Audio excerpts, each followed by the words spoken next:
It's that time of year again. It's the time of the year where we have to make a list about what is going to be the best of 2019 because your Geek History lesson is now in session.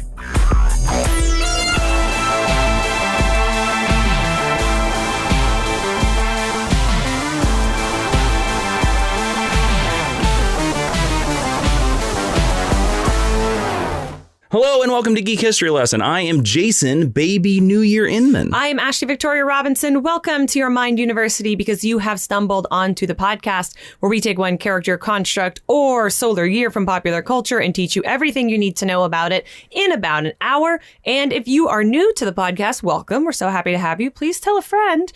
We do this every year, usually at the beginning of the next year, but this year at the end of this year. So we're trying to keep you on your toes after 5 years of broadcasting. That's right. We're hoping that you're going to enter New Year's Eve with our definite lists of everything that is in pop culture and all the various items. Just to let you know, our different categories are comics, movies, television, books, prose books, actually, podcasts, and then our favorite episode of our own podcast, which actually was a fun suggestion given to us by a listener. So we hope everybody out there, hope you had a good holiday, whatever you celebrated. Hope you watched lots of television, like The Crown.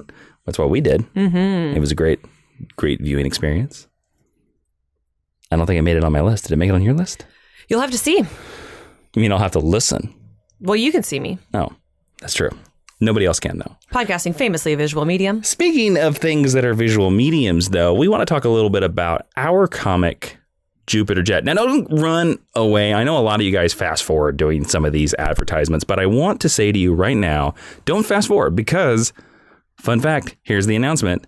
Jupiter Jet Volume 2 is finally coming. That's right. Our comic that was released in 2017. We are doing a brand new volume of it, and it's going to be coming to Kickstarter in late January 2020. And if you are excited about our all ages jetpack girl, Jackie Johnson, who flies through the sky, you can see 2 pages of the comic book of Jupiter Jet Volume 2 right now on my newsletter at jasoninman.com. You can go there. There's a little widget, and you get the exact date for when the Kickstarter is going to launch. So we're really excited about Volume 2.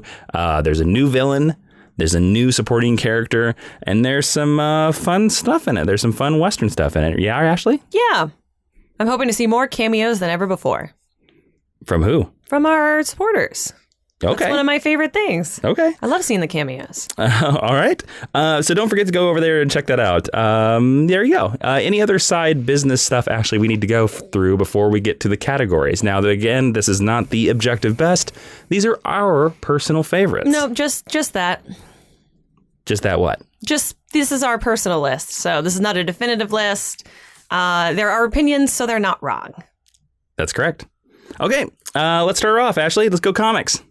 Yeah, so if I can't say Science, the Elements of Dark Energy, which is our graphic novel that came out this year, because that would be self-serving and silly, I definitely feel like there is only one answer for this, in my opinion, and it is House of X / Powers of X, the 2-part dovetailing, kind of the same intro to the new ongoing X-Men title by Jonathan Hickman. And it was something that I only started to read because Jason encouraged me to read it, and he really, really enjoyed it. And Jonathan Hickman, working with Pepe Larraz and R.B. Silva, really gave the X-Men the swift kick in the pants that they needed, because in my opinion, X-Men's been a mess since about Battle of the Atom. And X-Men is one of my favorite properties, and I found this to be so magical, so inventive, so beautiful, and so compelling. It's everything that I want an X-Men comic to be, and yet somehow elevates the story and the form. And Jason, I don't know what your choice is, but I know this had to be in contention, so I'd love it if you would join me. Is that all you have to say about the comic?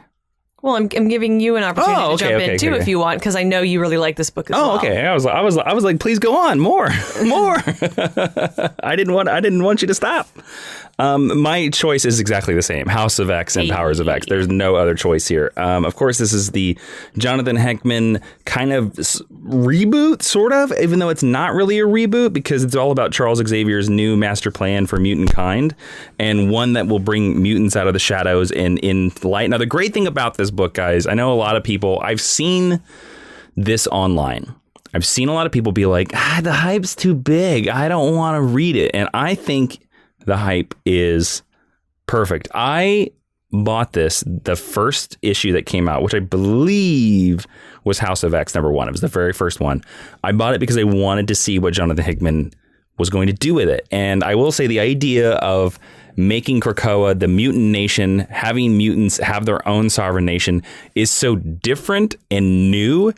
And it's exactly what the X-Men were missing, because the X-Men are about the future of humanity, futurism in all parts. So to me, to fully embrace that kind of legacy, that theme of X-Men really, I think, showed what the X-Men were missing for a very, very long time. X-Men is very much a series that should always look for the future. Now, the other person, you mentioned Pepe Larraz and R.B. Silva, who, by the way, are not big names before this book, but I think now they should be superstars because they were amazing.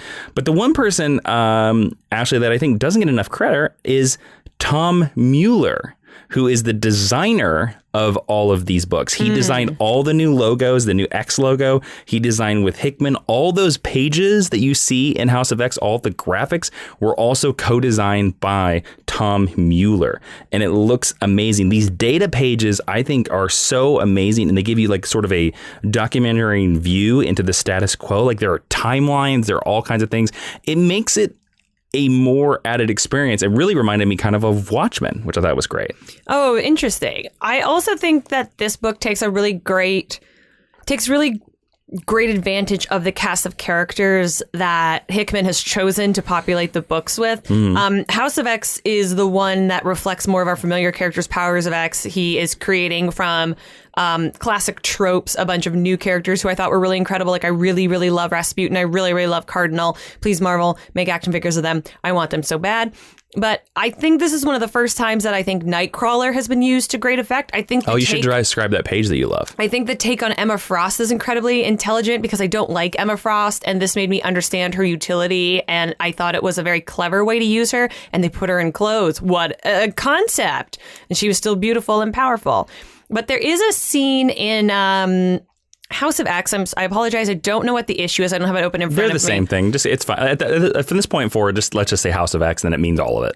I just meant I don't know if it's issue 1 or 2 or 3 or 4 or 5 or 6. But you're certain it happens in House of X. Yes, it is, because it's sort of the present day timeline, and they are our modern day mutants, which is kind of the uncanny lineup, is trying to infiltrate a space station, and they have Nightcrawler bamfing because he's doing some recon, and they place him in the negative space in between the panels, and he's so beautifully drawn.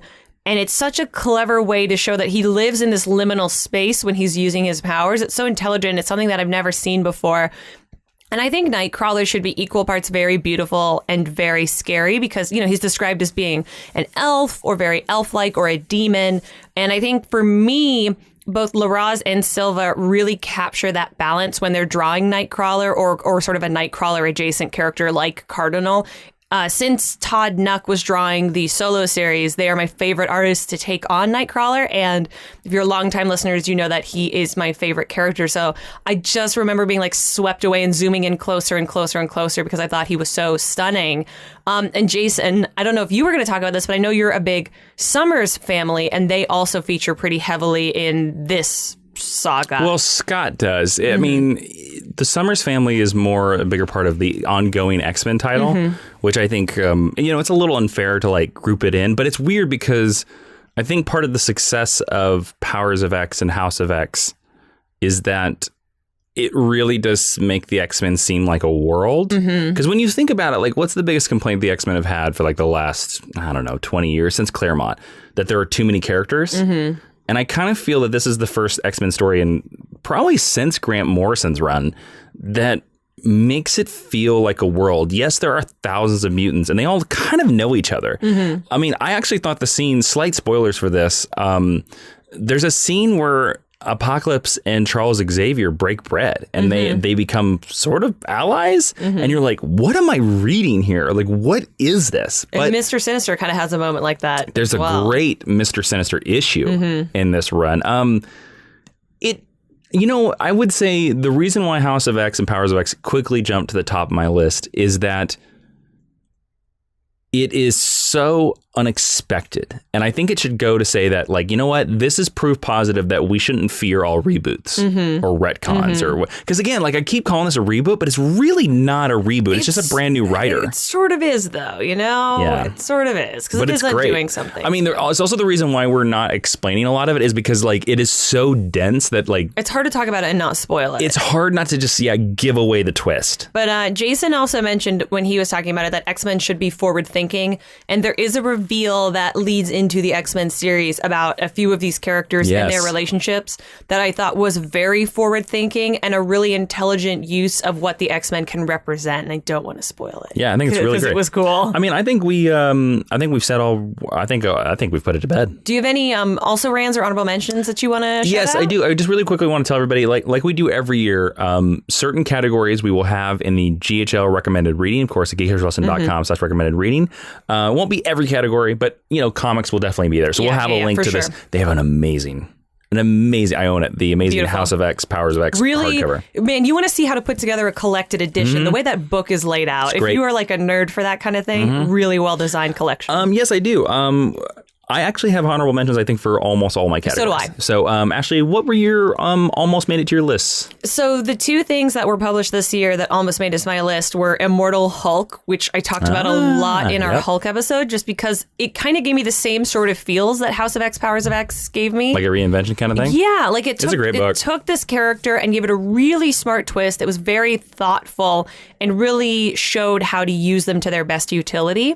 And then DC Kids put out a really great book called Diana, Princess of the Amazons. Funny fact, I think it just came out this week. It's or last week. It's pretty recent. Yeah. It's so cute. It's so charming. I've wavered a little bit on the new line of DC Kids books, but for me, this really exemplifies what is special about that line. And then I read a book this year that actually came out a couple years ago called Claus. It is Grant Morrison's, or maybe Klaus, Grant Morrison's take on, and Dan Morris' take on the Santa Claus mythos. And I just thought it was really cool and really underappreciated, and I would like people to go read it. So how about you? What almost made your list? Well, the things that almost made my list, I think, are Far Sector. That is the new Young Animal Green Lantern title. Had 2 issues come out this year. It's great. Deceased is amazing. The Tom Taylor, like DC Zombies.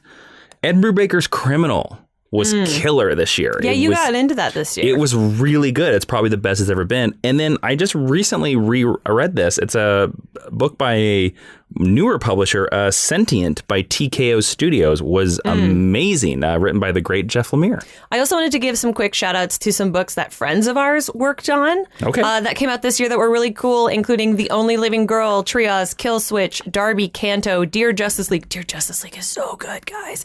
Deceased, They Call Us Enemy, and Jimmy Olsen. Those are all really good books that we know cool people who worked on. Superman's pal, Jimmy Olsen. Sorry. I got that full title in there. Sorry, Steve. Yeah, okay, let's move on into movies. Yes. I don't know about you, Ashley, but for me, this was the most difficult category. It was for me, too. Jason and I have had many versions of this discussion in the last couple of weeks because we've been to a lot of holiday parties. Very, very blessed to be invited. But I thought that 2019 was an interesting year for movies because I saw a lot of really cool things that the more time I spent thinking about or reading about, I came to enjoy more. I saw a lot of things that were creative big swings, but imperfectly executed. But I would rather see things like that than the same old. But for this category, in the past, I've always had a very strong feeling, and I didn't have a strong feeling. I spent a lot of time thinking about this category this year. So, yeah. Do you have anything else you want to say about movies in 2019? I'm very curious about what your choice is then. I think my choice is a pretty obvious choice. And it's a movie that I did not get to see in theaters and I saw later. And my immediate reaction was, I don't know if I like this, but I've really come around on it. And that is Midsommar, starring Florence Pugh, written and directed by Ari Aster. Following the death of Danny's parents, she and her boyfriend travel to Sweden to visit their friend's rural hometown for its fabled Midsummer Festival. But what begins as an idyllic retreat quickly devolves into an increasingly violent and bizarre competition at the hands of a pagan cult. It has a lot of things in it that I really like. It has pagan imagery. It has really beautiful naturescapes. It has a feminist perspective. And it's scary without being gory. I really have come to appreciate horror that comes from a more psychological perspective. I think we're in a golden age of horror right now, kind of like the 80s must have felt when slashers were first coming into vogue. Can I ask you a weird question? Like, what do you think started that? Like, is there a movie that you think kicked that off? Was it Get Out? I think Get Out is the easy answer. Because I would argue maybe Hereditary kicked it off. Hereditary, I think, is also an easy answer. I think there were probably cooler, weirder indie things that led up to this. I'm not deep in the horror And I don't mean to sideline your choice that's okay. either. Just because sometimes it gets too much for me and I can't take it. But yeah, probably I agree with you. We are in a golden age of horror right now, I think. And Get Out. And some of my also-rans also kind of fall into this category. But Ari Aster in this interview, which actually you told me about, said that he looked at this movie for Danny Florence Pugh's lead character, that for her, this is a tragedy that turns into a wish fulfillment story. Whereas for the rest of the largely male cast members, it's a pagan cult horror movie. And I thought that was really an interesting way to unpack it. And this movie is like, it's weird and it's challenging and it's too long. But it's the thing that's brought me the most delight, and the more I reflect on it. I share a lot of cool art inspired by it on my Instagram. So because it's the thing that stuck with me the most, that's why I wanted to feature it. But do I think you could cut 25 minutes out of it? Oh, yeah. Absolutely. I can't imagine watching the director's cut, which is a half an hour longer. Yeah. I listened to an interview with him where he talked about it, and he was like, I was very into French New Wave at the time. And you're like, that makes sense. Yeah, but I just think there's... Oui, c'est ça. I just think there's something kind of delightful about it. And I would like to see more things made in this vein. This feels to me very much like The Witch. And I was like, I have a weird prediction. I kind of think over the next 3 years, we're going to see a whole bunch of Midsummer copies. Oh, the way like Wicker Man kind of had the same thing happen in the 70s. I think we're going to see a bunch of weirdly, vaguely European horror movies where girls with braids in their hair. Yeah, or kids. Kids go to forests somewhere in Europe and weird stuff happens. Yeah. I mean, honestly, I'm not upset by that. So, no, but I think nothing will be as good. No, nothing will be as good. But I think this movie is going to kick off a bunch of copycats. I think that's really interesting. Actually, I'm thinking back to your original question. What do I think kicked it off? I think it was actually probably James Wan, because he's been making Insidious, and then the Conjuring movies. Okay. For like maybe 5 years before Hereditary. I think he's probably the progenitor of the current trend. Someone who is smarter than us will tweet us and tell us what they think. But Jason, what is your best movie of 2019? This is a hard one for me. I thought about this a lot, and it's interesting because my choice is not. It's not in a lot of people's top 10s. I think it's a movie a lot of people slept on, and it's also a movie that a lot of people ignored because they think it's a certain type of movie, and it's totally not. My movie can be summed up with one word: Vroom. And that is Ford V Ferrari. Now, yes, I know it has a terrible name. And yes, I know it should. If you've seen the movie, it should be totally titled 7,000 RPM. In Europe, they call it Le Mans 66 because, or it should be called The Perfect Lap. Or The Perfect Lap. But this, of course, is about the American automotive designer Carroll Shelby, and features British race car driver Ken Miles as they battle corporate interference, the laws of physics, and their own personal demons to build a revolutionary vehicle for the Ford Motor Company, where they plan to compete at the 24 Hours of Le Mans in France in 1966. This was directed by James Mangold, of course, the creator and director of Logan and the new 310 to Yuma. I've heard so many people describe this as a dad movie. They describe this as like, the mediocre white man movie. I've heard this described as like, that's a boring car movie.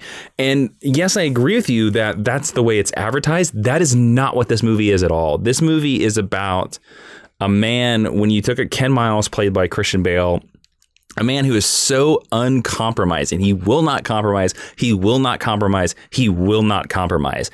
And that sort of leads him on this life journey that will take him straight to Le Mans. And then he has faced with the ultimate decision. Does he compromise or does he not? And when you see what he chooses and And why? Because he doesn't do it for himself. Yes, and again, I have to talk loosely around this because it's the climax of the movie. And what happens to him after that, it's like heartbreaking, especially when you look at this man's life. And I also think that Matt Damon gives a tour de force performance. Did I even say that right? You did fine. All right. He gives an amazing performance as Carol Shelby. And, Matt Damon's somebody that a lot of people have slept on as well. Matt Damon is so good. Yeah, he's really good. I know he's easy to make fun of because he's Batman's friend. But when I think about this year, this is the movie that I keep thinking about. And I guess I keep thinking about it because I'm like, I did not expect it to be this good. I expected it just to be a solid dude movie about a car race. And it's so not that. It is. I mean... I also have to give mad credit that there's no CGI in the car races. Except removing safety harnesses and stuff. Yeah, things like that. And camera rigs. Yeah. But they actually shot these cars. They shot real cars. Going which is real fast. By the way, fun fact, I don't know if you know, but in most Hollywood movies now, if you see any kind of car chase, about 75% of the cars you see on the road are fake. Also, I don't know if listeners, particularly to this podcast, know this, but Jason is really into cars. Yeah. I like cars a lot. And so this kind of reflects, I think, a different portion of your interest than maybe people are used to hearing about. And that's cool. Yeah, I thought it was great. And I think my greatest argument for this movie is you, Ashley, because I begged you to see this movie with me. I said, don't make me see the car movie. And you were not looking forward to it. Nope. And then you walked out loving it. I think this movie's great. I think this is in my also rants list. This is, I think, the most perfect, well executed movie I've seen this year. But, it's a good everybody is at master level. Yeah. But I also think in a lot of ways, compared to some of the other things that we're going to talk about that didn't make our list, I think because of that, it feels less, quote unquote, to use a buzzword, unique, edgy. Yeah. You know what I mean? There's nothing Whereas, edgy about this movie. Midsommar feels edgy. Yeah. And it feels cool. Ford v Ferrari is like the Ford they built in the movie. Yeah, it is. Totally. It is. Every piece works. Totally. It works well, but it's not a flashy car. Also, there's a bunch of superhero adjacent people in this. Yeah, I mean John Bernthal as Lee Iacocca. Yeah. I will also say this, and I'm trying to think about what. Yeah, you nailed it on the head. It's just a solid. It's a well crafted. movie. Everyone's at the top of their game. And I also will say this movie is 2.5 hours long. I don't think you ever feel the length. Not once. We saw this, and then we saw The Lighthouse not too long after it. And The Lighthouse is only less than 2 hours long. Yeah. It feels like it's about 4. The Lighthouse, feels and like I like The Lighthouse. I like The Lighthouse too. But The Lighthouse feels like it's 4 hours long. Midsummer feels like it's 4 hours long. I mean, Midsummer is almost 4 hours. Ford v Ferrari, it's you get to the final race, and there's about one race too long. Yeah, I agree with you. But there is you never feel the length, I feel. Even in the Le Mans is the main race of the movie.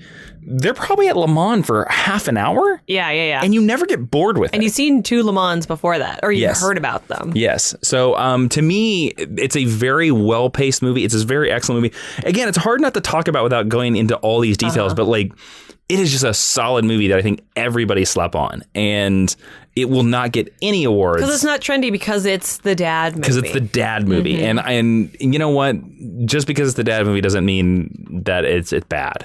No. I think it means it's great. Dads are great. It was easily my favorite movie of the year. Some of my also rounds, my honorable mentions. This is a movie that I also hear nobody talking about, and it was great. Dolomite Is My Name. Didn't see it. Is the Netflix movie starring Eddie Murphy about making Dolomite. If you have any interest in movies or creating things, I beg you to watch Dolomite Is My Name, because that movie is about a guy that was told for the entire movie he could not make his movie, and he makes his movie, and it works, and it's kind of heart lifting. It's it kind of gives you a warm feeling inside.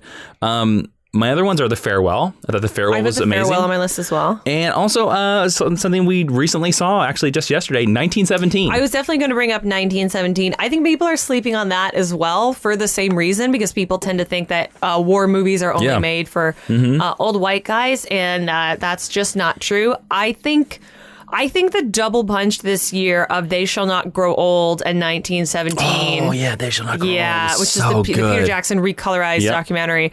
Was that this year? That was last year. I thought it was this year. I could be wrong. I thought it was last year. Well, you can Google it while I talk a little bit. I just think, we're 100 years past World War I. Yes. And I was pleasantly surprised to see that Hollywood is still World War 2018. You're right. World War I is becoming more fashionable. Yeah. Or, it's kind of been the forgotten war. And you know what? Weirdly, I give Wonder Woman as the kickoff to that one because it's set in World War I. I also want to say that Jojo Rabbit was great. Yep. Ready or Not was great. Jason's brought that up a lot. Another one people slept on. And then I think we all forget that we kind of kicked off this year's great movies with Us. Yeah, Us was released very early. Yeah, they dropped the trailer on Christmas last year. It didn't come around on Valentine's Day as well? Yeah, February. Yeah. Us, again, not a perfect movie. Definitely not as good as Get Out. But if that's the kind of movie that Jordan Peele can show out in less than 2 years, great. And Winston Duke was really funny in it. So I liked it a lot. Cool. Let's move on into comic book movies. Now, we added this category a couple years ago because we were getting such a mad influx of comic movies. Because we both wanted to put Doctor Strange as our number one movie. But that's not true. But we wanted to put Doctor Strange. We wanted to talk about Doctor Strange. Yeah. But the actual truth of this year is that there weren't that many comic book movies this year. No, the actual truth of this year is there's one good comic book movie. I don't have any also rans on this one. I do. Because I don't think any of the other ones were good. Okay, well then I'm very curious. What is your best comic book movie of 2019? I mean, it has to be Avengers Endgame. Of course, that's mine too. There's no other choice. And I'm going to be honest, we can kind of zip over this category because I don't know if we can say anything about it that we haven't already said. Because everyone, at least in terms of our amazing listeners to this podcast, everyone knows about this movie. We're not going to say anything that's going to be I mean, it's the end of the Marvel Cinematic Universe, basically, where the Avengers fight Thanos one more time. Yeah. Yeah. I mean, we actually haven't really talked about this movie on the podcast that much. So let's just, why is it the obvious winner? Because this movie is catharsis personified. All of the tension and all of the love that we have been throwing toward this universe for over a decade now. We get a big release in this movie to the point where the progenitor of it sacrifices himself for the characters in the movie, but also for us, the audience. This is the first movie the first franchise that really feels like they are daring to close the book on something. It's a lesson that Star Wars really could have used. And it feels like the end of an era because this is the first time where we don't know if these characters are coming back because some of them died and some of their contracts are up. And there hasn't been a big push as there has been in the past to ensure that contracts are renewed. Marvel Studios is really embracing the moving on point. We'll see. Well, they are theoretically at the time of this recording. That's what the PR seems to be saying. Some of us know about certain things. That's not going to be the case. But and for me, it's an interesting point to be in because it leaves the door open for me personally of, do I need to see more Marvel movies going forward? I mean, it's like the greatest final episode of a television show that was seen in a movie theater is what it is. But let's also say this. They pulled it off. Like they did pull this off. Now, do I think this movie is too long? Oh, yeah. Way too long. But that end battle is something that Cap catching the hammer. Us comic book fans have been dreaming of seeing, because when we're going spoiler heavy here, guys, so sorry. I mean, if you haven't seen this movie, I don't know where you've been living. If you haven't seen it, you don't want, at this point you don't want to, which is also fine. Yeah, because it's also been on Blu-ray for a couple months now too. Yeah. When we get the Avengers Assemble moment, finally, it is just triumphant, and the Alan Silvestri score, I mean, the Russo brothers pulled it off. They really, really did. And Marcus and McFeely, these screenwriters, we can't leave them up. This movie worked. And again, this is another one of those movies where, like, from the outside, you're like, there's no way this movie works. Yeah. There's no way this movie works. And it works. And it works so well that I think you do have a valid argument. Like, and I kind of agree with you that does this close the book on the MCU so much so that we don't need to see anything else going forward? I don't know if I'm not going to see anything else, but I definitely no longer feel the need to see everything. I agree. There are 2 movies that are slated to come out that I'm really excited for, and the ones that I'm not, I don't feel that pressure that I used to feel. This is also Avengers Endgame kind of does what the original Avengers movie did. It's the first of its type in this genre, which is cool. Yeah. So you said you had also rans for this category? I do. I wrote, honestly, none. I think you cannot talk about 2019 without talking about Joker. That is my honorable mention. Well, I didn't see it. Yep. You cannot. And looking at the list of this year, it's the only other one to me that would be even close. That is even close. Now, I don't think it's anywhere near as good as Avengers Endgame, but just from a cinematography and even a storytelling perspective, you have to consider it in contention of this, because I think Joker is going to define the next 10 years of comic book movies. Because I think, for good and for bad, the good way is that I think Joker is going to prove to studios, we don't have to be as safe with these heroes and these villains anymore. We also don't have to be the MCU. Yes, exactly. Having not seen it, the Joker appears to be the antithesis to super shiny Disney Marvel. A singular one-off, even though they're going to make a sequel to it, but not connected to any shared universe, because that's all it's been for the last 10 years is people, like all these other franchises trying to build shared universes and failing. Yeah. Even Star Wars failed at that. So, I mean, that's debatable. Yeah. But well, Star Wars is debatable as well, because they're willy-nilly about what they connect and what they don't. And you're just, sometimes it gets very frustrating. Look, some of us are still here waiting for Jason and Jaina to show up. That's right. So Joker is, again, for the good things, that I think it's going to prove to studios like, we don't have to be safe anymore. The downside is that I think it's going to also give studios a lesson of like, you know what? People want more villains and more violence. Yeah, and for me personally, again, this is just my opinion, that's not necessarily what I want from every superhero. I think there are superheroes and villains that can definitely use that kind of edge. I think Moon Knight should take that lesson. Sure. To be honest with you, but I don't need my Teen Titans. Yeah. I don't need Batman. Well, that's a different issue than this one. But I mean, to be honest with you, what Joker proved to me is that I would love to see a one-off Punisher movie. Oh, yeah? Like, I would love to see that.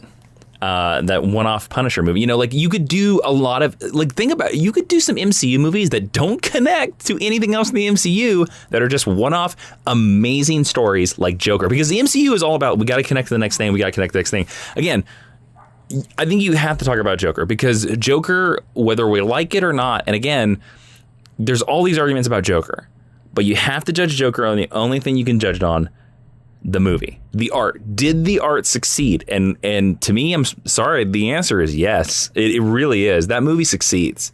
That movie, I think, tells a compelling story. It's a story I've seen before. That's why it's not my number one. And Joaquin Phoenix is pretty astounding in it. But I understand all the issues that are very problematic around it. And Joker, I think, more so than Avengers Endgame, is going to, like I said, it's going to define the next decade of superhero movies. More so than Endgame. I'll put $1 million on it right now. Sure. But in terms of the other ones, I didn't want to put any of them on my list. I didn't either. They were just like, I just didn't love them. That's all. Yep. They're fine. There's nothing wrong with them. But yeah, when after Avengers Endgame, I was like, you know what was the best movie of 2019? Rewatching Spider-Verse. Well, but see, that's the thing. To me, I think in different ways, Avengers Endgame and Joker raised the bar so much that when those other movies just gave us a normal superhero movie, we were like, this is boring. Yeah. This is boring. Yeah. Because that's what I felt about the rest of them. I was like, this is boring. I agree. So now I'm like, you got to elevate. Like, you've got to get up to that table now. So anyway, speaking of getting up to that table, guys, if you've been liking our movie talk so far, I think you're going to want to check out the Geek History Lesson extra episode on our Patreon at patreon.com/Jawiin, where we're going to be talking about the best of the decade. So we're going through comics, movies, and television, talking about the best of the decade. So you want to go over there and support this free podcast so you can get more content from us, including Jason and Ashley's Excellent Adventures was an extra podcast, and also something soon that is coming called Blackest Night Club. Yeah, just $1 a month makes a big difference and keeps this podcast free to you and helps support us. And thank you to our amazing patrons that do that. Thank you. Ashley, we're now to television. The thing that is not movies that you watch at the boob tube at home. What's your best television show of 2019? For me, it was pretty hard not to pick this because for me, this was the only event television. It was the only thing that was highly anticipated. It was the thing that most people argued about. And it was the thing that I liked a lot. And it's Game of Thrones season 8. Oh, interesting. I know it's very divisive. That's fine. I didn't find anything surprising in it. I didn't hate it. I'll just say that. I didn't hate it. Game of Thrones season 8 for me, I thought was a worthy wrap up to one of the greatest television shows of all time. I'm certain we're going to mention it more in our best of the decade list because it would be foolish not to. It changed. I think so. It changed this genre of television. It was, one of the last water cooler shows that we had. Well, we thought so. Now there's a new one. Yes, there is. But I don't watch that show, so I can't speak to it. Well, there's two. I was going to actually say, well, we'll talk about, I was actually say The Mandalorian, I think, became the new water cooler show. But you are correct. No, I think no other show, I would say, besides maybe The Walking Dead, has defined television this decade than Game of Thrones. Yeah. And you can't ignore that. And for me personally, I really liked the way all of the characters that I was invested in turned out, because let's be honest, we're not all invested in all of the characters. Nope. So the characters that I cared about had great show outs. I think it had some of the best performances from single actors. I don't think it's a perfect a season of television. I think we really could have done with 12 episodes instead of just longer and a shorter episode order. I think the battles were great. I think it did new things on the show. And I think if you're one of those people who's trying to backward engineer that you didn't like this season and so you didn't like the series, I think you're cutting yourself short. I think this show's incredibly important and it just hits on so many things that I like. And as a fan who did walk away from the show and came back to it, I'm so pleased that it turned out as wonderfully as it did. And in a lot of ways, even though like my most favorite character died, all of the characters that I was really, really invested in got a happy ending. Even if it wasn't, they got married and had children and drove off into the sunset. Like they all kind of got what they needed as they were introduced in the first season. So for me, for this list, there was no other choice. It was one of the only things that I watched the day it came out, week to week. And I'm sad that we're not getting any more Game of Thrones. I know there are other shows in development, but it won't be the same. No. And so I'm sad that the show's over. So I wanted to talk about Game of Thrones again. So it's my favorite show of the year. Cool. I'm pretty sure I know what yours is, Jason. Well, my best show of 2019 is also an HBO show, and that is the one that I never thought I would have put on this list. At the beginning of the year, It's Watchmen. It is Watchmen without any. It's far and away Watchmen. You and President Obama. Yep, he's with me. Just in case you don't know what the show is about, it's based on the celebrated graphic novel by Alan Moore and Dave Gibbons. This series takes place in Tulsa, Oklahoma, 34 years after the original story. After a white supremacist attack on the local police department, which leaves only 2 surviving cops on the beat, laws are passed that allow the cops to hide their identities behind masks. One of these cops, Angela Abar, adopts the identity of Sister Night and fights racists while dealing with the decades-long legacy of vigilantes. This was basically Damon Lindelof's risky but insanely satisfying attempt to remix the comic masterpiece by Alan Moore and Dave Gibbons. And to be honest with you, Damon Lindelof has been taking a lot of risks since Lost. The Leftovers was amazing. And again, you can like or hate Damon Lindelof, but the thing that Damon Lindelof does is he pushes television forward every time he does it because he never plays it safe. There is an episode in this season called This Extraordinary Being. It's episode 6, and it literally gives you kind of the story of kind of a black man walking through 1930s to 1950s America and how he deals with it. And it is one of the best episodes of television I've ever seen.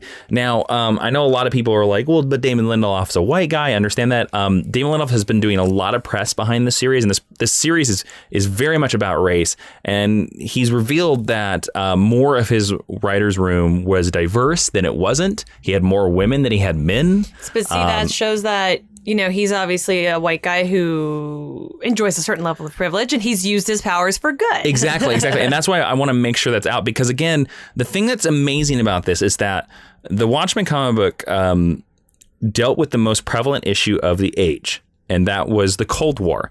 And if you were to talk about what is the most prevalent issue of 2019, I think the race relations in America and their relationship to police might be the biggest issue. And nothing in this show was spoon-fed, and nothing. I think you can watch this show without having read the original Watchmen comic, and you still get it's satisfying.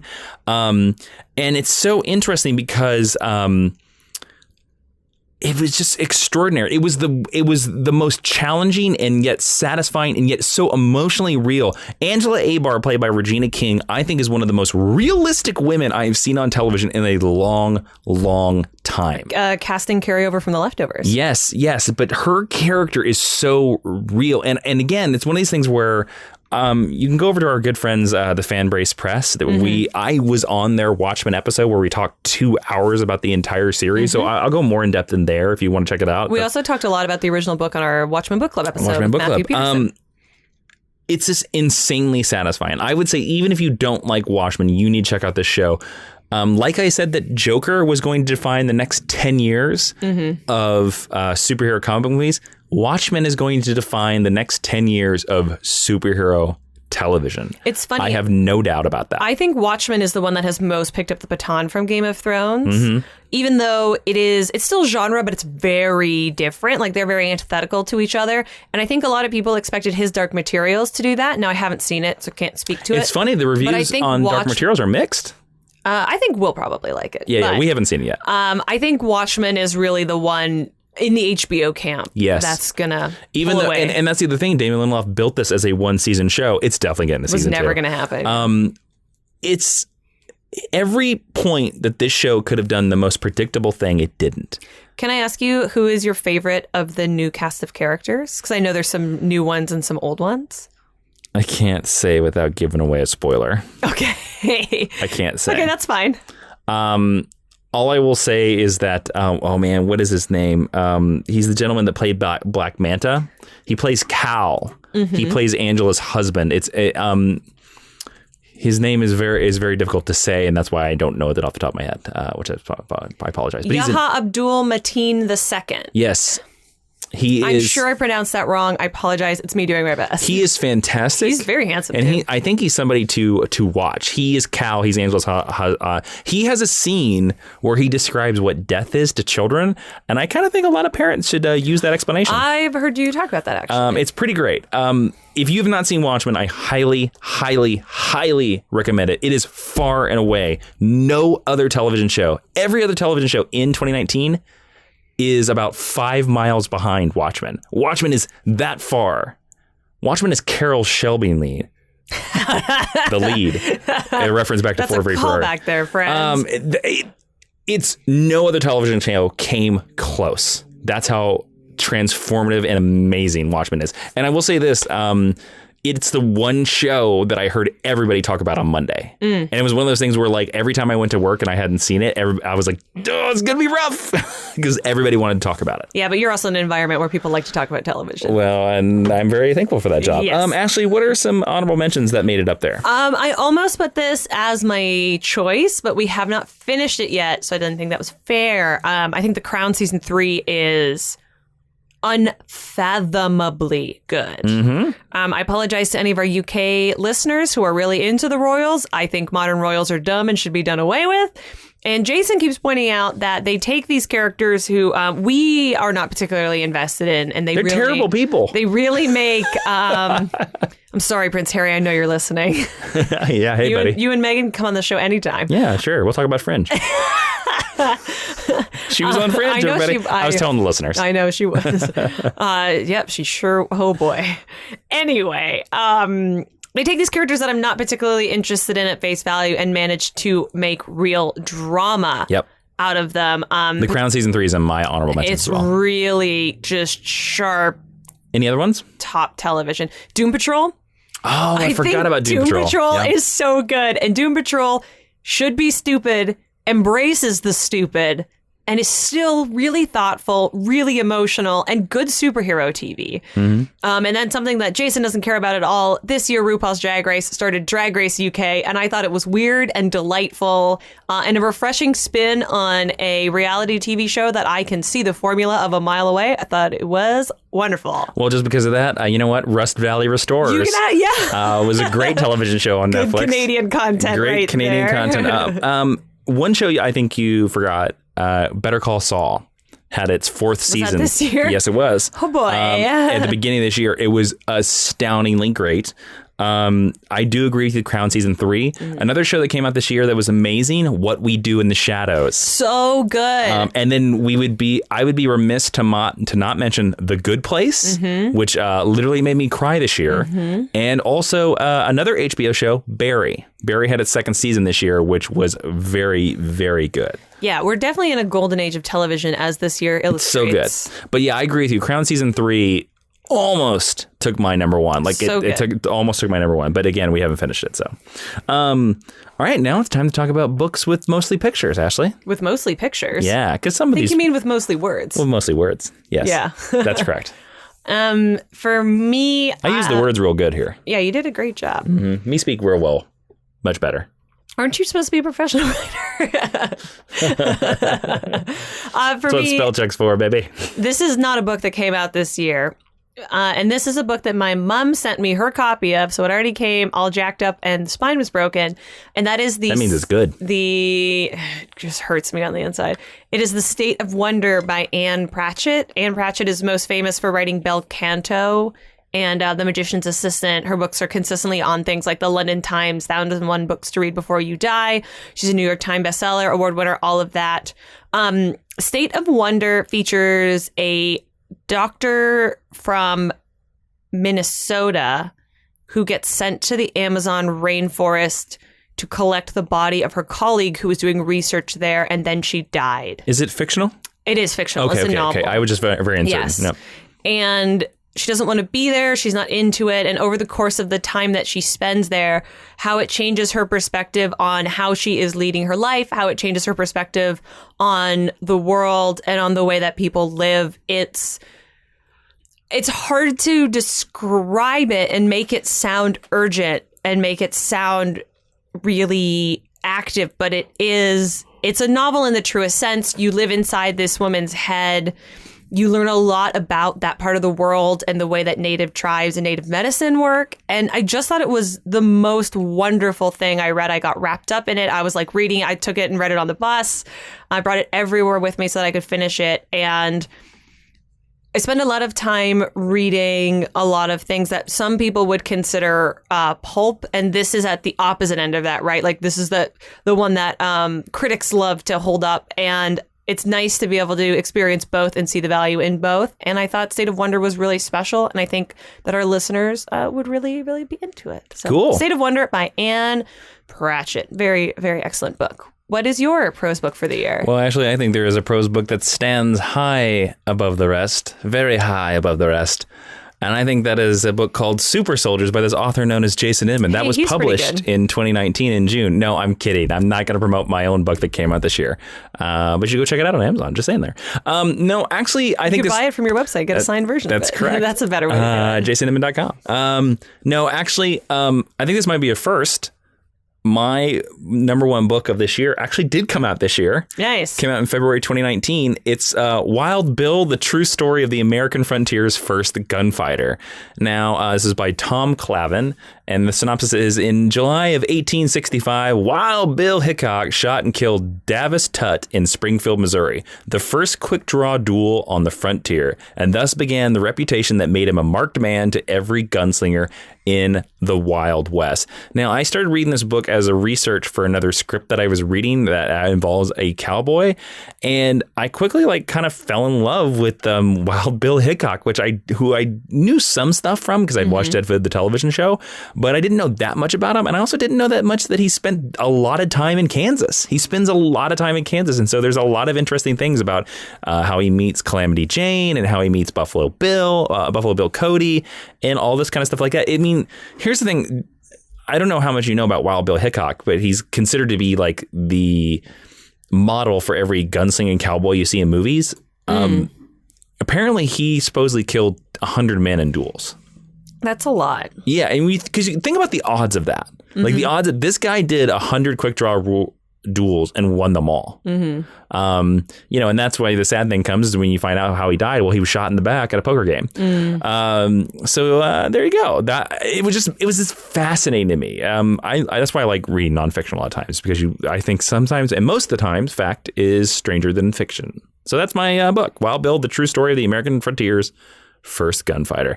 Do you have any honorable mentions? Yes, a book that actually did come out in February of this year is Comics Will Break Your Heart by Faith Erin Hicks.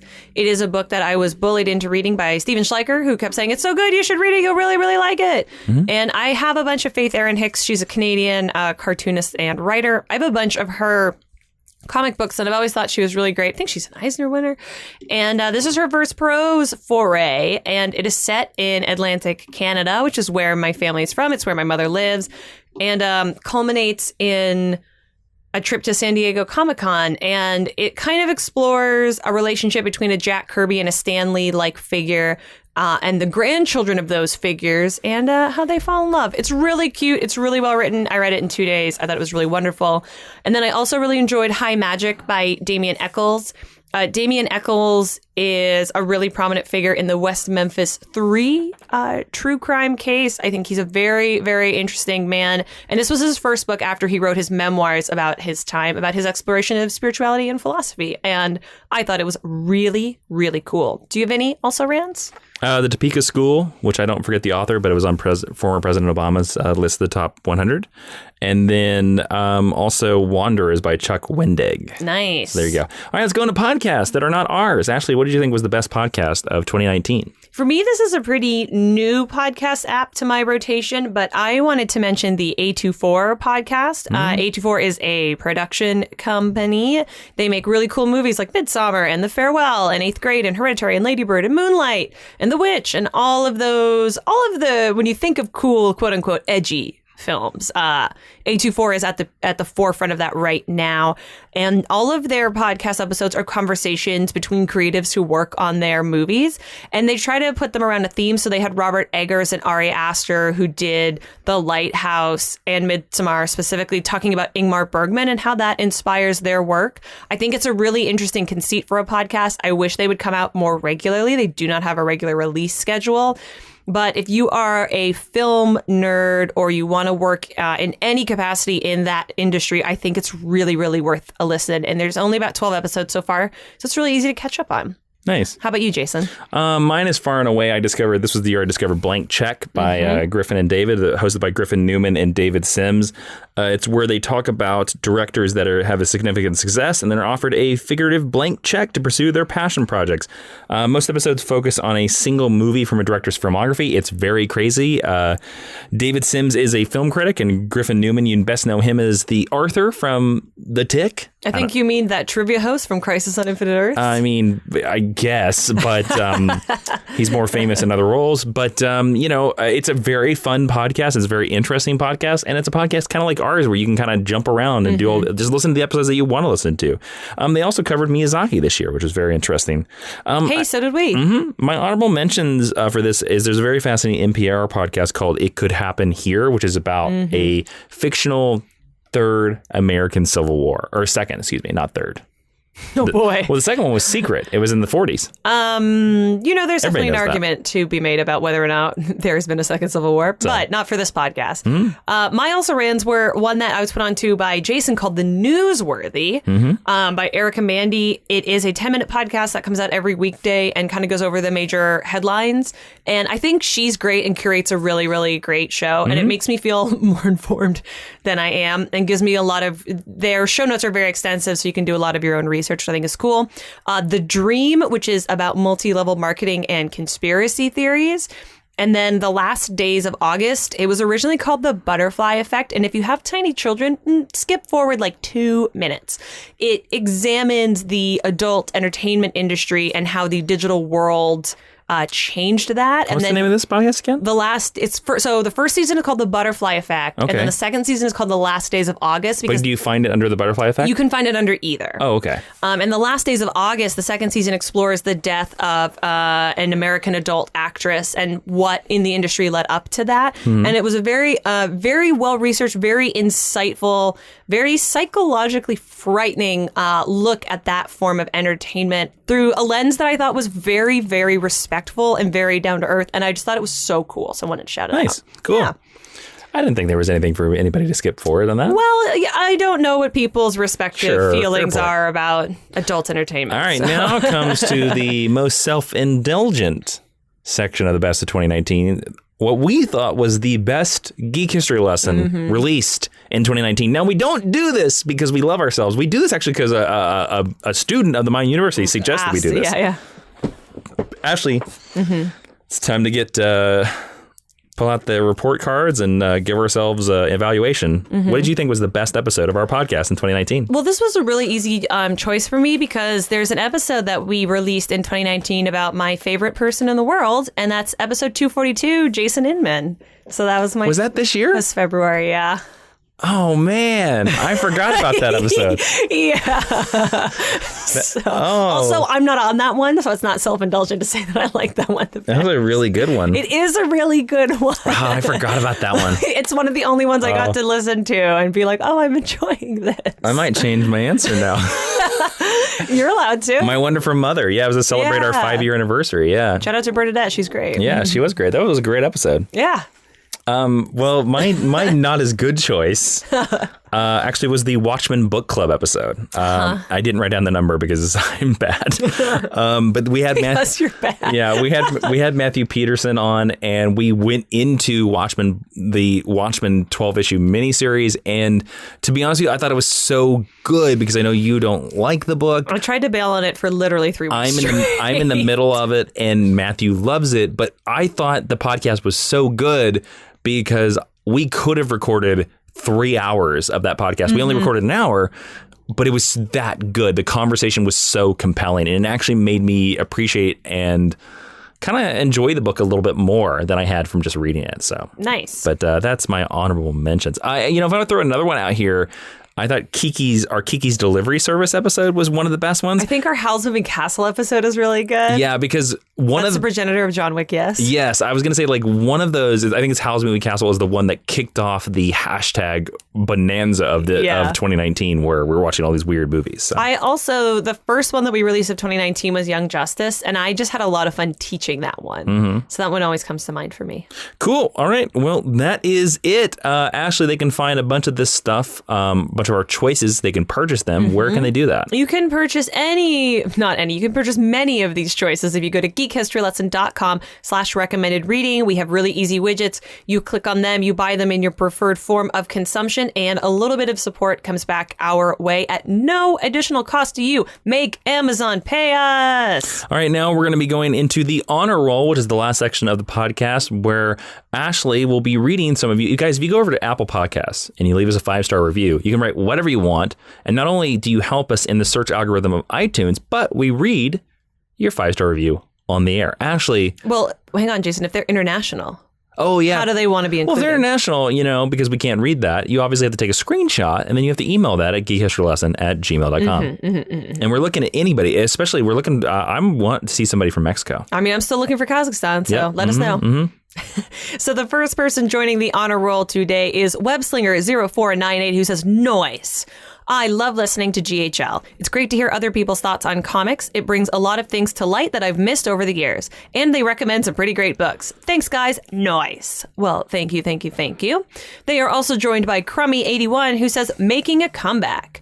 Grew up reading a lot when I was a kid, but missed a lot because of availability in the area I grew up in. But thank you to this podcast for helping me get reconnected to the stories and the characters I love and learning way more than I ever knew. And the recommended reading helps so much. Can't wait each week for the new episodes. Keep up the awesome job."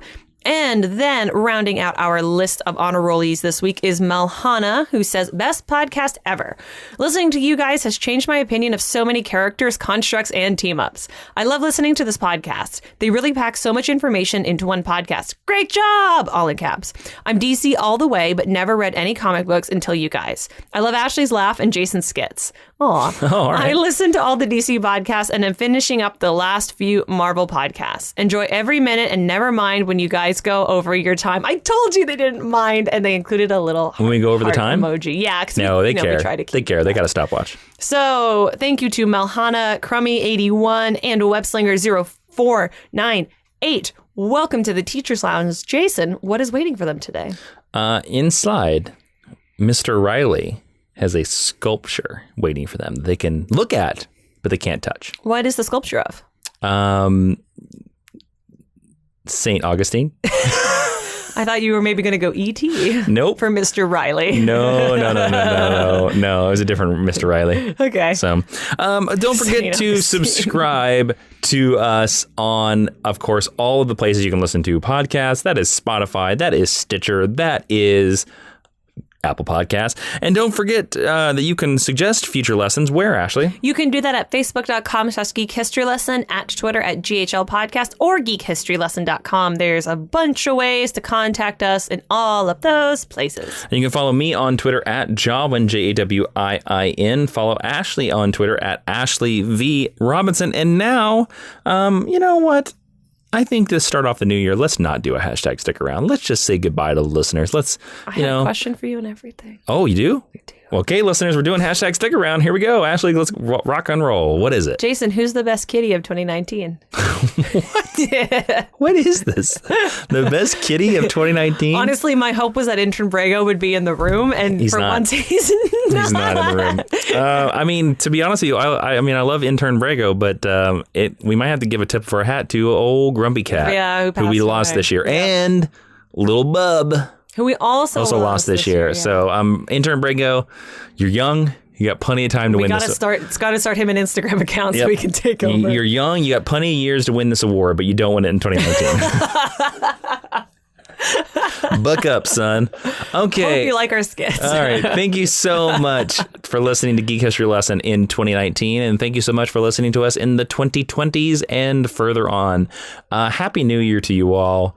And I guess we can still say happy holidays. Let's just say it. Happy everything. Happy holidays, happy day, happy week to you all. We really appreciate you guys listening to us. And, we're excited to keep podcasting with you. So I am Jason, so excited Inman. I am Ashley Victoria Robinson. And Professor Jason, would you please dismiss the class for the last time? Class is dismissed. And I don't want to see you till the new year.